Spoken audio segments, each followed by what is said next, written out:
Look at this freaking guy right here. Day 26 of Genius Business Ideas. Follow for more. He makes 10 grand a month from one simple snack. He buys fresh strawberries in bulk, drops them in cups, and pours hot chocolate over the top. No fancy shop, no expensive machines, yet people line up every day. Here's the math. Each cup costs him about $1.50 and sells for 6. That's $4.50 profit per cup. And just 55 cups a day is $330, over $10,000 a month.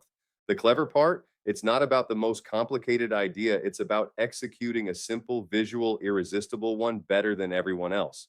If this helped, like, share and save it, follow Benji's blueprints and comment Barry, and I'll send you the full plan.